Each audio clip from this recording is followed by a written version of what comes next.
from, and we opened our flagship location in the Lower East Side of Manhattan. And yeah, the concept is very simple. It's just for the primary concept is really just our cones of fries, 3 sizes, small, medium, or large, and they're Belgian fries.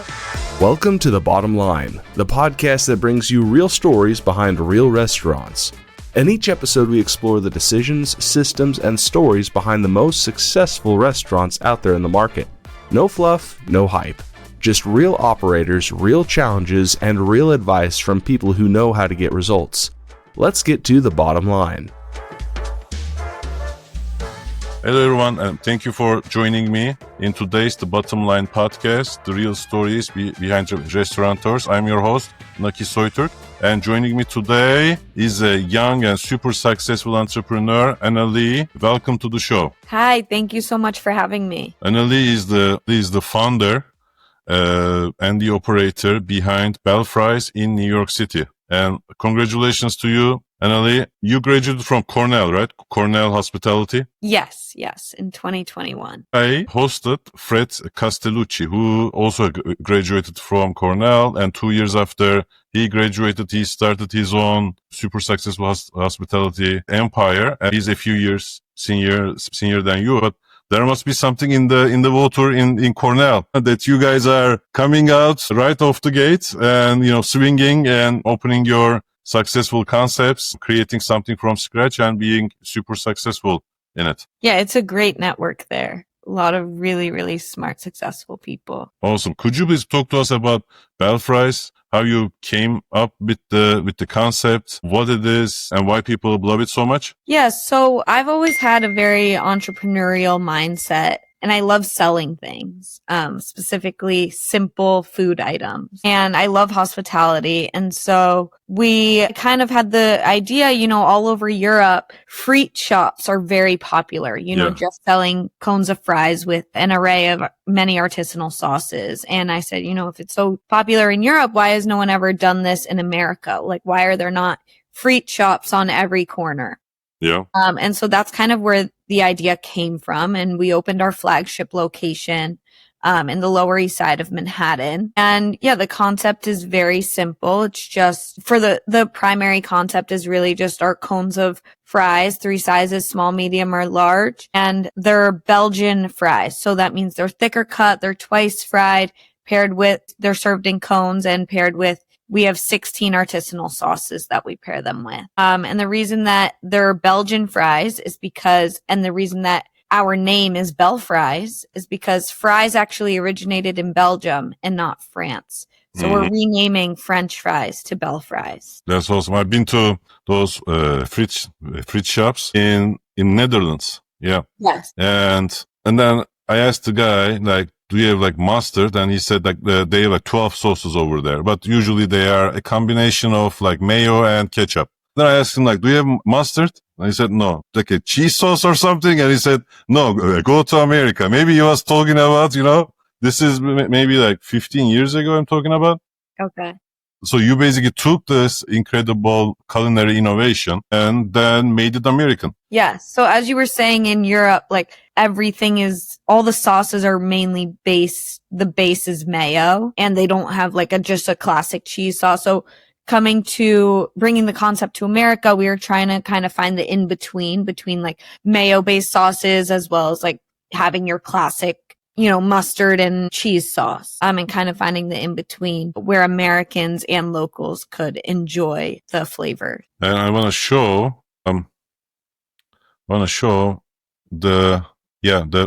what we are talking about here. Okay, there we go. So, wow, it looks yummy. Here is with the cheese. Is it a jalapeno? Yeah, those are jalapenos and onion. And one of those 16 sauces. Wow. A lot of people having great fun over here.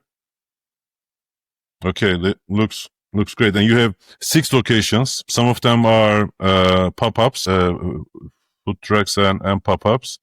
Some of which are physical locations. And in such a short period of time, 4.6 stars and 858 reviews. How old is this concept? We started about 5 years ago now. 5 years. You have been You've been in the public eye a lot, a lot of podcasts, newspapers, and all that. I think I'm getting a bit ahead of myself because I want to learn a lot about, how did it first start after you developed the concept. But I would love to learn, how did you achieve to tell your stories so clearly in so many different media?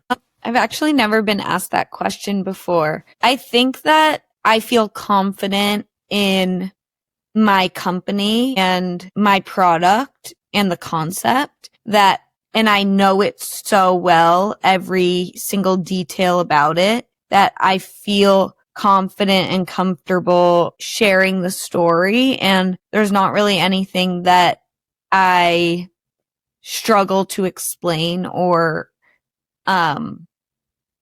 share with other people because I know it so well that it just kind of comes naturally to me. And how did you start being on media? Like, what is the learning opportunity for the restaurateurs who are listening to this? Like, how can they show their restaurant who they are? Yeah, I think that at least in my experience, it's helped a lot that I am a young female entrepreneur because it's kind of out of the norm and people are attracted to hearing that story that is out of the norm. And also, but I've also put myself out there in that, I know people are interested in hearing about the story and how we started and, what we're doing and how we're expanding. So I've started doing vlogs on Instagram and TikTok and, really seeing how that can get better engagement and views from an outsider's perspective. Great. You graduated from Cornell, and how long did it take you to open the first location? It took about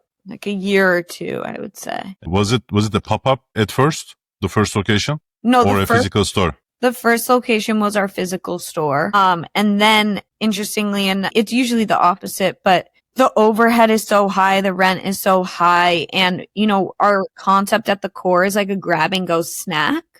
We're not really a meal. So it was hard to generate enough revenue just selling like our grab and go cone of fries with a brick and mortar store. So then at our flagship location, which is a brick and mortar, added more of like meal items. We added chicken, we added mini corn dogs, mozzarella sticks, things like that. So people could actually start coming to us as more of like a lunch or a dinner. And then from there, I really wanted to keep our concept simple and I didn't want to, move away from our classic just cone of fries because I think that the beauty of Bel Fries is the simplicity of it. And so I started doing food trucks and pop-up locations where I could have a more simplified menu and just offer, our cone of fries or a cone of popcorn chicken and 5 of our sauces and be successful in that with the lower overhead. And that concept works in places where people are just, walking and shopping, in markets, at, festivals where we have our food trucks, at shopping centers, things like that, where people are just walking, shopping, and want to walk with their cone of fries. Of course. And it's New York after all, isn't it? Yes, exactly. This is also a great food for the late night crowd, right? Yes. At our brick and mortar store in the Lower East Side, we have found that the bulk of our business is between like 11 p.m. and 5 a.m. on weekend nights.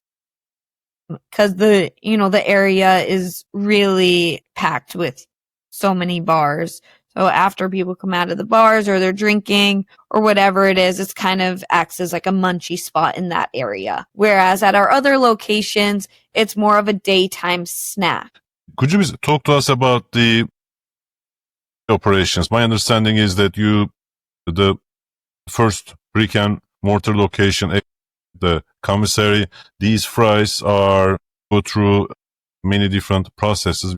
Could you talk to us about and the sauces, right? The sauces are the secret sauce in making all of this even more appealing and more delicious. Yeah. So basically, our Lower East Side location acts as our commissary, where we get, because it's our only location with a kitchen. So that's where we, get all of our deliveries. That's where we make all of our sauce. And then everything from that location gets distributed to our other pop-up locations and food truck locations. And even like our mall location, it's a kiosk in the mall. It's literally 120 square feet, like 10 by 12. There's definitely not a kitchen in there. It's just for service. We use like all of our storage space, and where we make all of our sauce is at the Brick-and-Mortar in the center of Manhattan. Amazing. People can book the food trucks Yeah. from the website. Yes. What's the process for that? Here, bel-fries.com. Over here, then they can, when they go to the website, they can book the food truck. What kind of a actually, clientele? if you click that X on the bottom, because I'm not really on the bottom. If you click book food truck right there at the top, it'll take you down to here. And this is where you could submit, what event you want us for, and I would get back to you in literally like 24 hours. The food truck, this food cart has been extremely popular and extremely profitable. I would say it was definitely one of the best investments I ever made. And I'm thinking about getting a second one when if and when the demand is there. But right now we're almost fully booked up for the entire summer. And we bring it out. If it's a private event, we do mostly private events. But sometimes we'll do different concerts and festivals where there's a huge amount of demand and we're just selling out of the cart. And it's been an incredible source of not only income, but exposure. Amazing. Being able to pop up in different locations. If I were to summarize our conversation for the audience, it started as the European, pommes frites, but you made it with the amazing sauces. Then you provided an American twist to it. These are big fries. They are double fried. And the production is in the Commissary in the first location. First adaptation was to make this profitable in New York, and the sauces, second adaptation, the pop-ups, you realize that overhead is a problem, and then the pop-ups, and then the food truck itself is also another adaptation. Another adaptation is to turn this into a meal by the virtue of the popcorn chicken. And I'm missing one more thing, I think. There's popcorn chicken,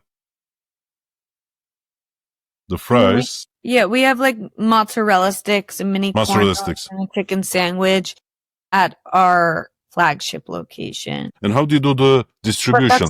I don't really want to include those as we scale. I really, my whole concept is keeping it as simple as it possibly can be. As simple as it possibly not only can. does it make it easier and faster for customers to order, but also makes my operation simpler as we scale to more locations.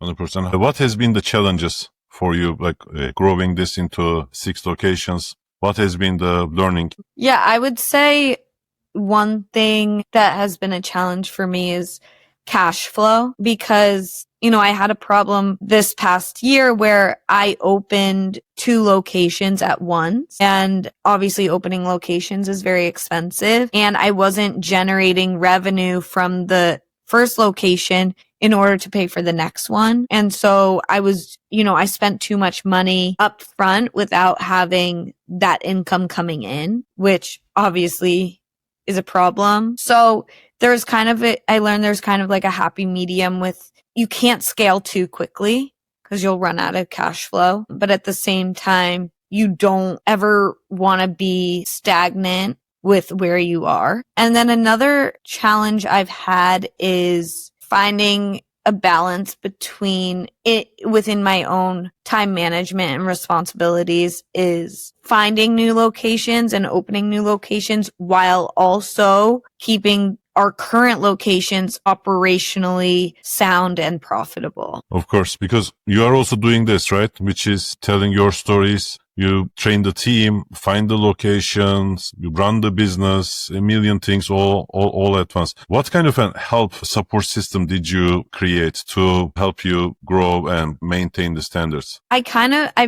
built in a support system recently because I'm looking to franchise into malls right now. That's the future of, how I want to scale the company. And I really need to put my energy and time into that if I want to grow this to hundreds of locations, which is my vision. And so I recently hired a director of operations who is in charge of keeping all of our current locations profitable and managing the day-to-day operations and being the first point of contact for our staff and our location managers instead of me dealing with those problems that happen every single day. And so that I'm more able to focus on the future. The strategic side of it. Yeah, the strategic side, the future of the company. If we want to franchise, if we want to raise money, whatever it is. Yeah, I definitely needed someone to run the operation side of me to allow me to have, an open mind and schedule to grow the company. 100%.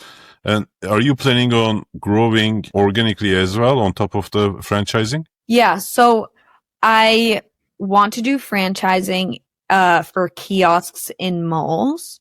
I think that, the concept is beyond incredible. Yeah. Hopefully my plan is to be the new Auntie Anne's in malls. So, cause we're your classic grab and go snack. It's an impulse buy. It's a sensory experience. So, instead of going into a mall and grabbing your cup of soft pretzels, you go into a mall and you grab your cone of fries and you continue walking and shopping. And it's healthier too, right? Sorry? It's healthier than those alternatives, right? I mean, yeah, you could say potatoes are a vegetable.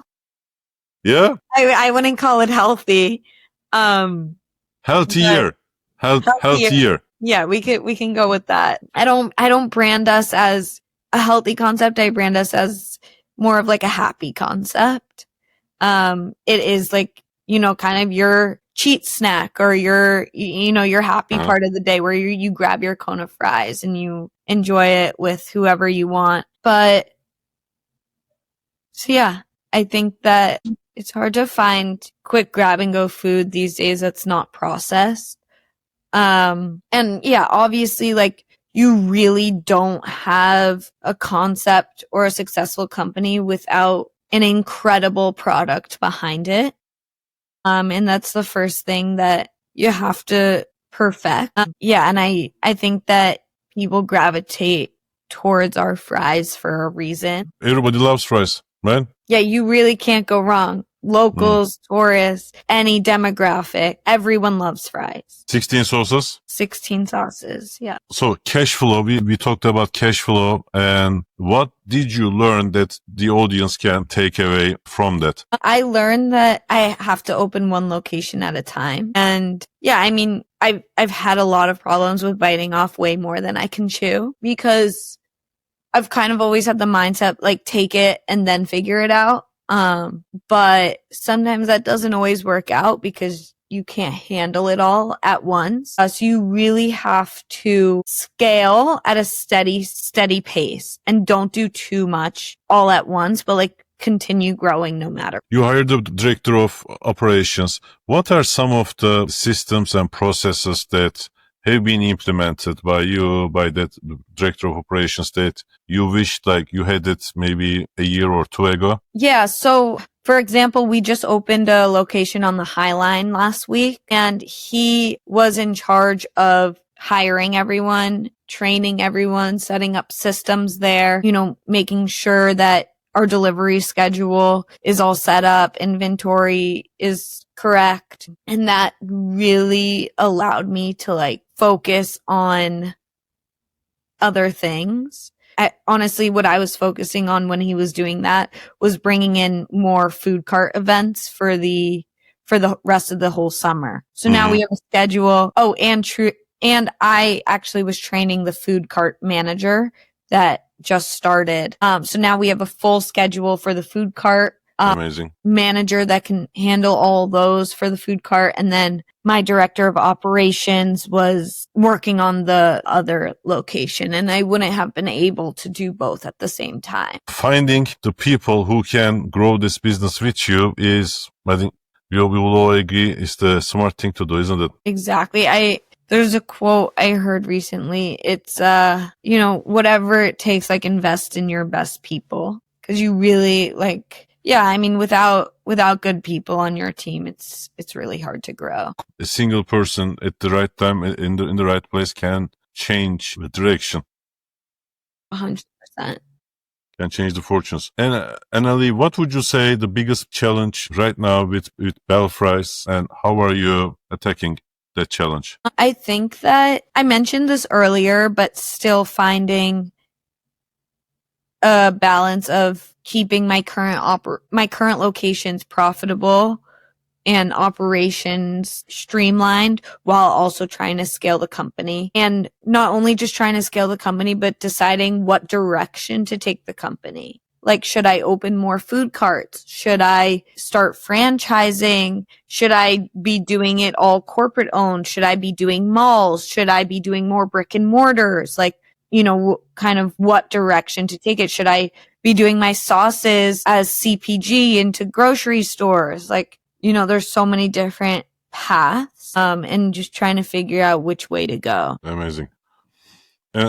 What information do you use to manage the restaurants? Do you look at like their revenue figures? Do you look at their gross profits, or do you look at their net incomes? What has been the most important metric for you? Sales is always number one. That's for sure. Cause you can't have good labor numbers or good cost of good numbers without high sales. And so I guess in terms of like budgeting, predict what a location will do, in sales for that month, and then kind of work backwards and say, okay, if the location's going to do X amount, based on that, I want my labor to be 25%. And then that's that amount, 25% of the sales of the predicted sales is my labor budget. Same goes for cost of goods. My budget for that's also 25%. And then I try to keep rent around like 10 to 15%, which is, all of these numbers are like my goals, but obviously it's easier said than done. Mm-hmm. Yeah. I hear you. It ain't easy running restaurants in New York. I opened 2 locations in New York. One was, we had one steakhouse. We opened a fast casual burger concept. Then we opened another steakhouse, not too far from in the meatpacking district, not too far from the location. And by the way, that opened in May 15th, right? The last location. Yeah, I opened May 15th. And I appreciate you doing this in May 21st. I appreciate you. This is a great example of how my director of operations has helped me not have to be there every single day, and I'm able to do things like this and create more exposure for the company. Absolutely. Anything else you want to share with the group, Annalee? Yeah, jump in the swimming pool and then learn how to swim. Yeah. You've done it. I told you this, like, I hosted Fred Castellucci, who is an alumni of Cornell Hospitality. Whatever they are doing over there, they must be doing it right, whether it's in the air or in the water or with the teachers. Think about how many millions of Americans have been to Europe, ate pommes frites, and, are either the first or one of the first to open it. But opening it is one challenge, but adjusting it to the taste, to the local cuisine, and adjusting the product market fit, tailoring the sauces, making them premium, and then the popcorn chicken and the others, because each one of these is basically, I'm sure, like, it took like significant time for you to conceptualize, and a lot of sleepless nights, I would imagine. Yeah, I mean, morphing the product is one thing, and then also my company is always morphing itself. into one location's doing better here, one location's not doing well here. Maybe we should go in this direction. This product is doing better than this product. Maybe we should do more of that. It's always morphing and it's always changing, and it takes a different path, pretty consistently, which I think is not something that I expected, but I realized is normal in business. Absolutely. And I love that you are thinking about the next direction, thinking about all these different locations, ideas for different locations, which way to go. I guess it takes a special kind of a person to start something like this. And that person wants to see this journey to the end, to see like what their creation is going to come to, isn't it? Because like very soon you could be super comfortable, right? And I do agree with you, like that franchising this in the malls, again, I find it healthier. Maybe that's just me when I wanna eat the delicious product. Yeah. Yeah. I feel very strongly about the mall concept, and its success in franchising. I mean, the cost of entry for a kiosk is really low, and we've been using ventless fryers at the mall, so we don't need a hood above it, which a kiosk in the mall, the rent for a kiosk in the mall is so much cheaper than like an inline location. And we're able to do that with the ventless fryer, and, the low cost of product. You really only need one person working. Because the menu is so simple, it takes like 15 minutes to even train someone. It's a really scalable concept. And I've been speaking with a lot of people in the franchise industry that are going to, kind of help me find the right operators for franchising. Given the enormous trajectory that, you have achieved in the last few years, how important was mentors for you? Like people who guide you, who give you their 2 cents? Really important. Really important. It's hard, I think, to find good mentors or people that you really connect with. I think honestly, I've only found like 1 or 2 mentors that truly believe in me and see the vision in the exact light that I see it. And it's really helpful for me to bounce ideas off of them and kind of figure out like what makes sense and what doesn't, and just talking through things. It's been unbelievably helpful. And I definitely think I wouldn't be where I am today without those mentors. And how would you recommend people to find these mentors to help them navigate the market? Because marketplace is changing drastically, and if we needed 3 skills on our belt yesterday, like we need 10 today. Ways to find mentors, I would say talk to everyone and anyone. And, just through talking to people and meeting people, you're going to eventually find someone that you really connect with and someone that can really help you formulate your ideas and make them come to life. And it's hard to find, but if you talk to enough people and you meet enough people, you're gonna find that. So amazing. So one last question I have, Annalee, is how this is a great concept, but this is my Shark Tank question. I think Mr. Wonderful asked these questions. How are you going to prevent people from, copying the concept, the success of your copying the concept? I would say I got to do it first. And that's kind of why I have like a fire under me to scale pretty quickly, is because I don't want someone out there seeing my concept and trying to do the same thing. And if I do it first, then I'm kind of like, everyone will know me.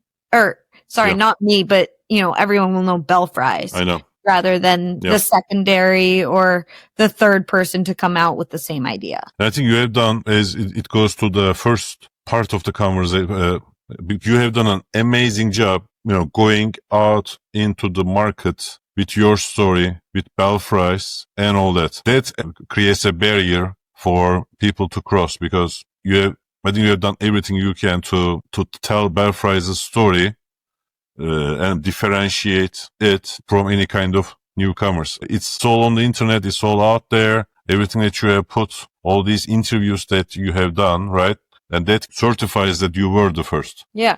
I'm curious, how did you find us? A lot of research. We do a lot of research, and we find brands that have a following and very good reviews. like above average reviews. 4.1 isn't going to cut it to get into our show, because we are looking for those like extraordinary people who can tell a different story, like things that other people can learn from. I mean, anybody can anything from anyone, right? But we are looking for those like entrepreneurs who are different and who have something to offer to the audience. And my first priority in life is helping others. But by telling your story, you are helping somebody listening to this. Maybe you're encouraging them to tell their own story. Tell it strongly. That's going to defend their own intellectual property and their brand to some extent. You might be giving somebody the courage to start this, but starting isn't enough. Working tooth and nail isn't enough. You adjusted your concept multiple times over, and learning from people, from your guests, from your customers and everybody. All of these things are like, because we are restaurateurs, we don't really see, we don't understand up until, our stories on the TV. I don't think we appreciate this, like how rare these qualities are. And all the time. It's been super helpful. You have a lot to teach others. And that's how we choose our guests. Beautiful. Thank you for having me. Well, thank you. Thank you for your time, and thanks for coming to us 6 days after your last opening. I really appreciate. I appreciate your director of operations for allowing us this opportunity. Exactly. I'll let him know. Awesome. Thank you very much, Annalee. It's been a pleasure having you. Congratulations on your huge success. Thank you so much. Thanks for tuning in to The Bottom Line. If you found value in today's conversation, make sure you follow, share, and leave a review. Have a question or need a professional's opinion? Then be sure you reach out using the links in the show notes below. New episodes come out every other week, and until then, we will see you next time.